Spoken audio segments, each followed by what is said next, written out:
O sea, el murmullo vesicular tiene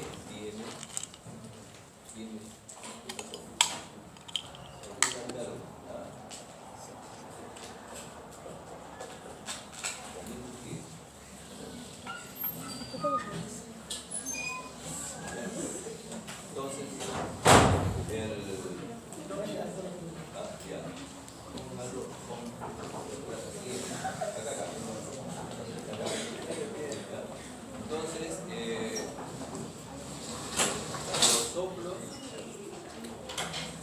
los soplos son una modificación del murmullo. O sea, viene ese corte y encuentra unas modificaciones que pueden estar en el parénquima pulmonar o que pueden estar en la pleura. Y eso va a tener como consecuencia la presencia del soplo. O sea, el soplo es la modificación del murmullo. Cuando estén con sus historias clínicas, ustedes colocan el estetoscopio, por ejemplo, en la parte posterior de la motora derecha, encuentran un soplo, ya lo colocan murmullo, pues ahí. Pero bueno, soplo, porque es una modificación del murmullo.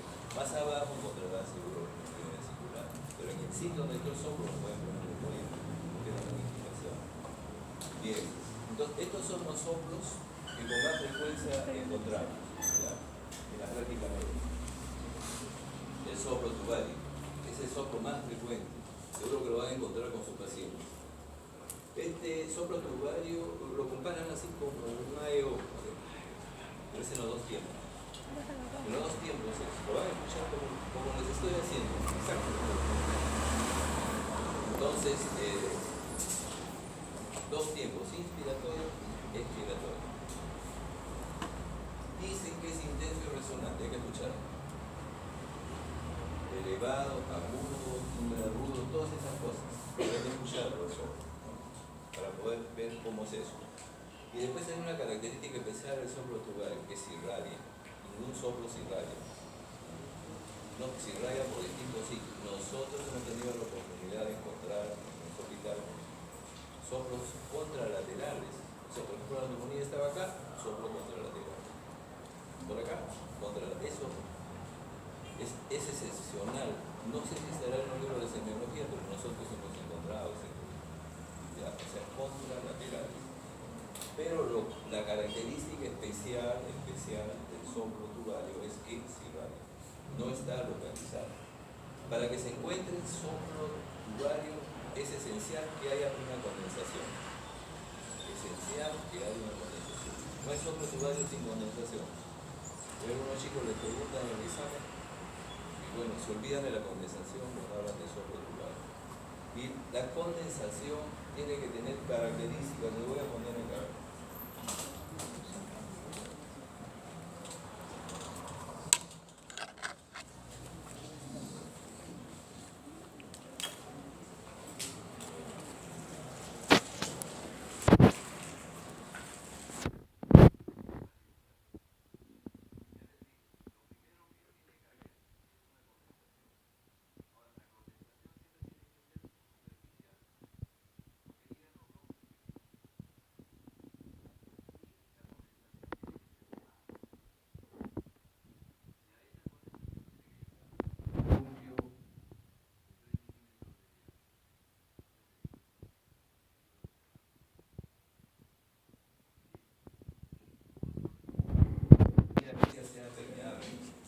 Si no hay vía aérea permeable, no se forma el murmullo.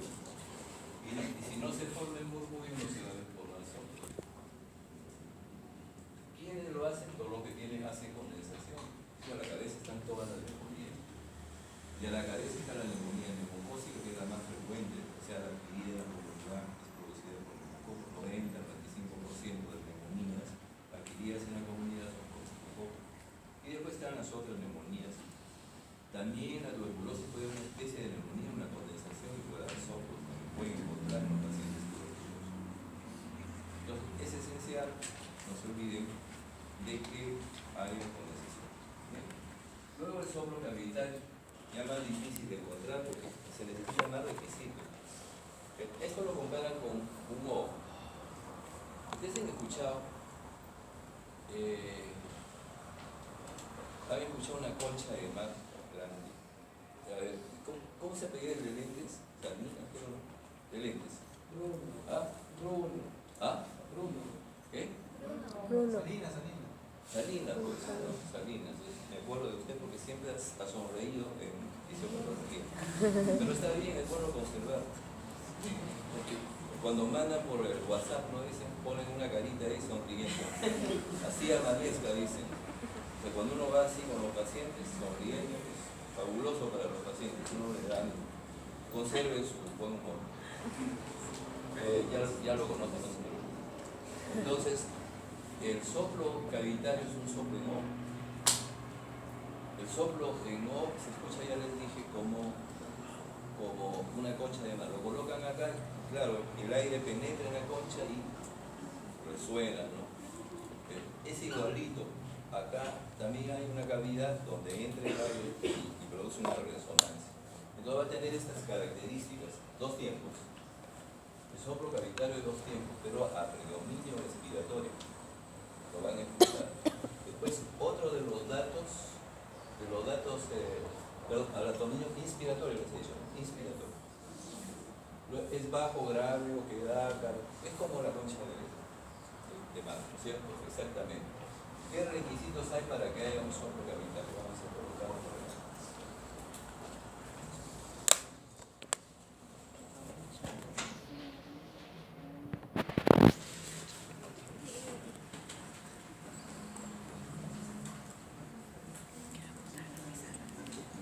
Esa es una cavidad. Para que haya soplo cavitario tiene que haber cavidad. Esta cavidad es de 4 a 6 centímetros de diámetro. 4 a 6 centímetros. Adentro de la cavidad no debe haber nada. Sus bordes tienen que ser lisos.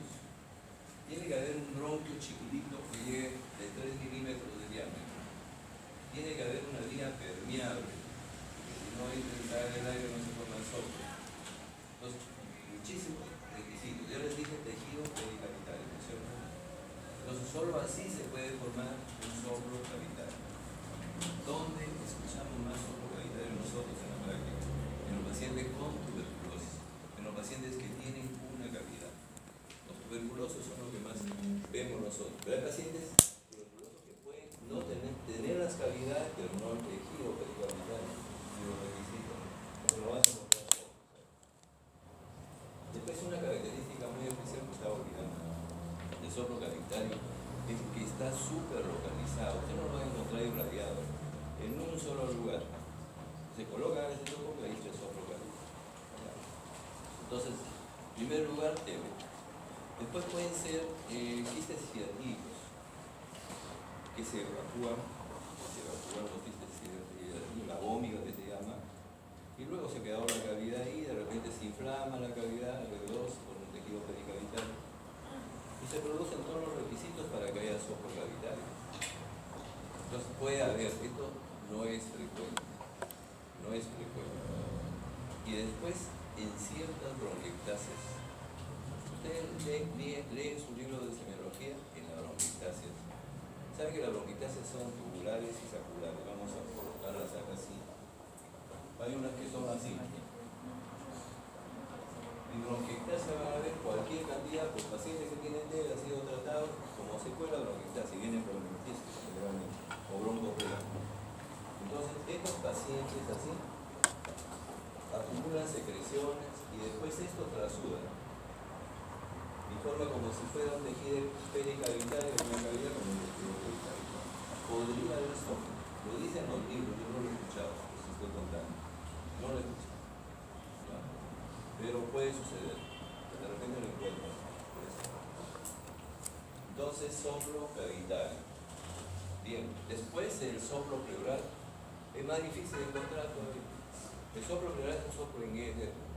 Bien suavecito es. Bien suavecito y está localizado. Es expiratorio, no se olvide. Es expiratorio. Y es todo lo que dice acá, ¿no? Dulce, apagado, agudo, de baja tonalidad. Para que exista soplo pleural se necesita que haya terraza.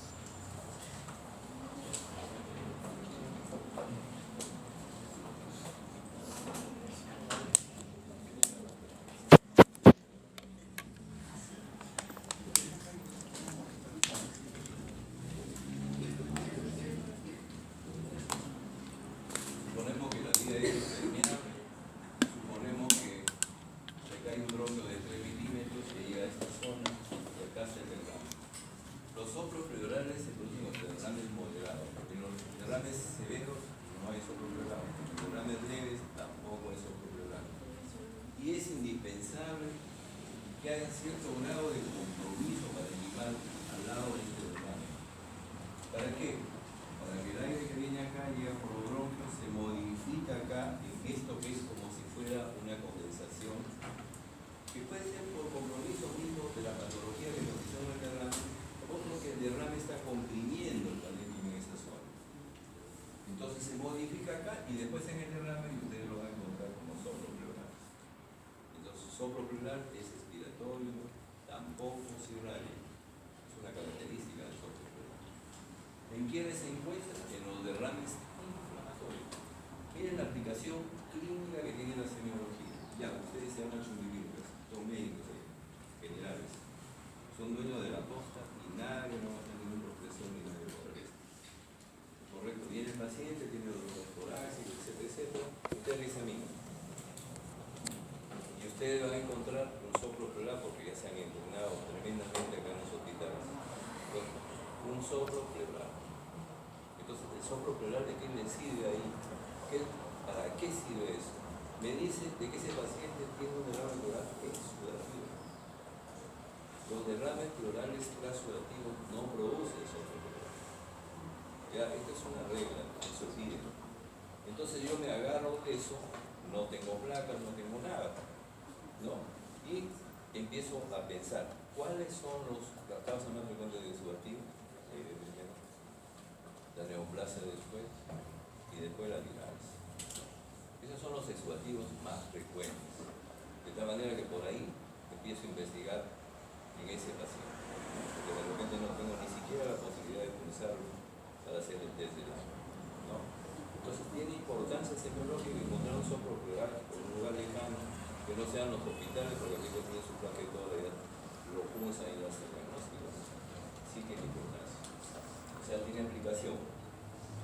Bien, el otro soplo es el soplo ampólico.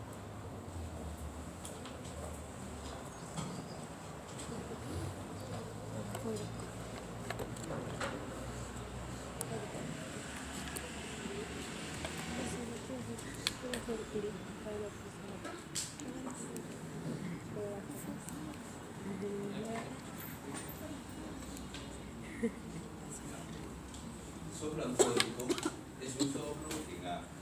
Es un soplo que se adfunde en los dos tiempos. Ahí dice intenso, resonante, grave. ¿Cómo pueden comparar? La mejor forma de comparar, yo estoy seguro que los hombres de acá sobre todo lo han comparado muchísimas veces. Soplar una botella vacía, ¿no? Las soplas no tienen un sonido metálico. El sonido metálico de la botella vacía, ¿no han sentido? Alguna vez lo han soplado, es igualito a un soplo metálico. Es el sonido metálico. Es la mejor comparación que se puede dar, el soplo ampólico, o sea, soplo metálico, ¿no? Estos soplos metálicos, que también son localizados y que están en los dos tiempos, se presentan generalmente en dos opciones. Cuando hay una cavidad, pero la cavidad es más de 6 centímetros, pero con todos los requisitos para soplo cavitario.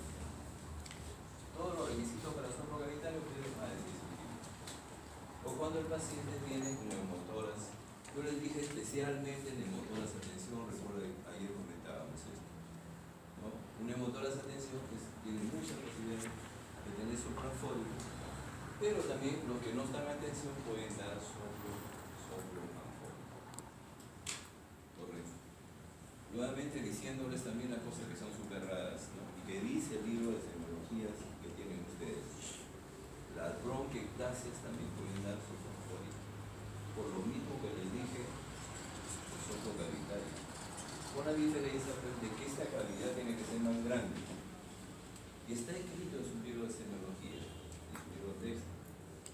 Yo pensaba que no había, pero con un grupo de ustedes, hace algunos semestres, en un paciente con bronquiectasia nos encontraba un soplo afórico. Bueno, yo una vez en mi vida he escuchado ese soplo afórico en el grupo de amigos.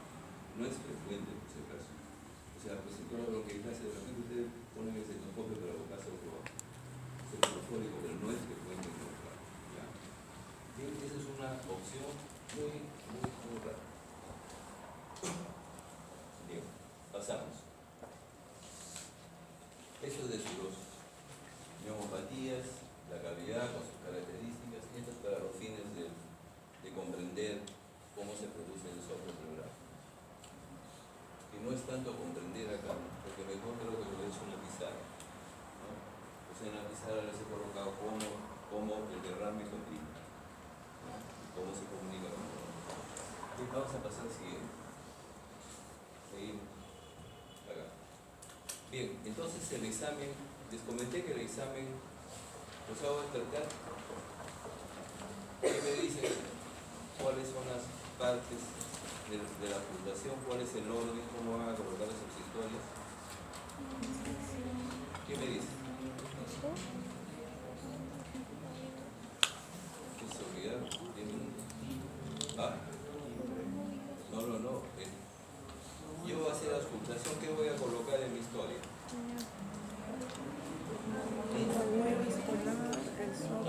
Alguien dígame, no se escucha. ¿Ah? Auscultación. Porque les acabo de decir. Estoy pensando que estoy muy malo comunicando. Murmullo vesicular, soplo, y al final la auscultación de la boca. Correcto. ¿Ya quedó fijado? ¿Sí? Bueno, espero que sí. Entonces vamos a ver, colocamos el estetoscopio, ya les dije, y vamos a escuchar el murmullo vesicular, pero acá vamos a escuchar la voz. Como siempre, los que tienen estetoscopio me pueden ayudar colocándose el estetoscopio acá en el pecho, los que tienen estetoscopio. Los que no, ya deben comprar pues, para ir a su clase de respiración. A ver, digan 30 por favor. Bueno, como quieran. Ya, pero digan. 33, 99, 91, hay una discusión entre los médicos. ¿Ya? Pero ustedes lo que van a escuchar es lo siguiente. A ver, digan 33. ¿Quieren acá 33? 33 digan. 33. Y van a ver que el 33 se escucha en forma borrosa. Es borroso. Eso es normal. ¿Están normal ustedes o no? Correcto. Eso es normal. ¿Ya? Eso es normal. Si ustedes, este 33 que están escuchando ahí en su tórax, se encuentra intenso pero borroso siempre. Eso se llama broncofonía. Broncofonía. La broncofonía traduce compromiso parenquimal. Traduce que hay consolidación en el parénquima pulmonar. Muchas veces no está tan consolidado, por ejemplo, un paciente que tiene tuberculosis y tiene lesiones por acá puede haber broncofonía. No está tan consolidado, pero sí se puede presentar. En la neumonía puede haber broncofonía, o la condensación, mejor dicho. ¿No es cierto? Broncofonía. Luego, ustedes colocan el estetoscopio acá y dicen 33 y escuchan 33, clarito. ¿No? Clarito, claro. Eso se llama pectoriloquia. Pectoriloquia. Y si le dicen al paciente, dígale, como si estuviera hablando al oído, y escucha 33, clarito, pero no muy intenso. Eso se llama pectoriloquia alfa. La pectoriloquia se encuentra en todas las condensaciones. Todas las condensaciones. La pectoriloquia. Igualmente la pectoriloquia alfa. Y muchas veces la pectoriloquia alfa se puede encontrar en el borde de los derrames, pero esos derrames que son de mediana intensidad. ¿Por qué? Porque presionan el parénquima pulmonar. Entonces da como si fuera algo que esté consolidado en esa parte. Pectoriloquia alfa, ¿no es cierto? Y por último, la egofonía. La egofonía es como decir, día 33, le dicen al paciente. 33, o como estoy yo ahora con la gripe, ¿no? Escucha, 33, con la nariz tupida. Entonces, eso se llama egofonía. La egofonía se encuentra en el borde del derrame de mediana intensidad. Si yo estoy en Chumbivilcas y estoy suponiendo que un paciente tiene derrame, pongo mi estetoscopio y encuentro egofonía y su derrame. Ahora, encuentro soplo pleural exudativo. Solo con la semiología. les ayuda muchísimo eso. O sea, la economía casi siempre, los médicos dicen que no hay nada absoluto en medicina, todo es relativo, pero casi siempre la economía se encuentra en los pacientes con neuronas moderado, no se olviden. Entonces, haciendo una recopilación, les vuelvo a repetir porque ustedes se olvidan, 5 minutos ya se olvidaron.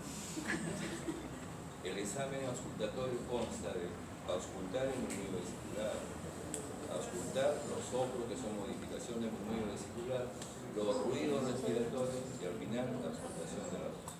Y con eso acaba su examen semiológico de respiratorio. No se olviden cuando hagan historias clínicas, cuando sean internos, de hacer todo esto. ¿No han visto las historias de los servicios? Son incompletas. Son los hospitales, todos los hospitales son parecidos. Ponen pum, de frente crepitanes. No es así el examen. Hoy dan una serie de pasos de la fundación. Claro, porque tienen la placa de toda, porque tienen la tomografía. Pero en lugares donde eso no ocurre, no siempre va a ser placa de toda la tomografía. Entonces la medicina no es a la inversa, no se olviden. Siempre la semiología es importante, hay muchos que muy aplicativas la hacen y a veces nos admiran por saber semiología en otros sitios. Por ejemplo, de mi promoción, 100 hay en Estados Unidos, de mi promoción. Y me contaba uno de ellos, era profesor, ¿no? Y estaba con otros profesores de allá, que eran norteamericanos. Él le decía, yo te admiro, le decía, porque tú sabes mucha semiología y no sé nada. Yo voy de frente a la placa, a la tomografía, en cambio ustedes van por la semiología, discuten la parte clínica, son más exquisitos.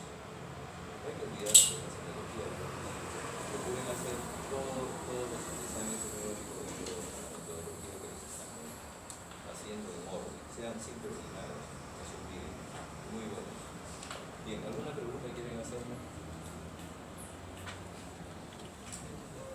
Acabamos. Y la lista la tiene tu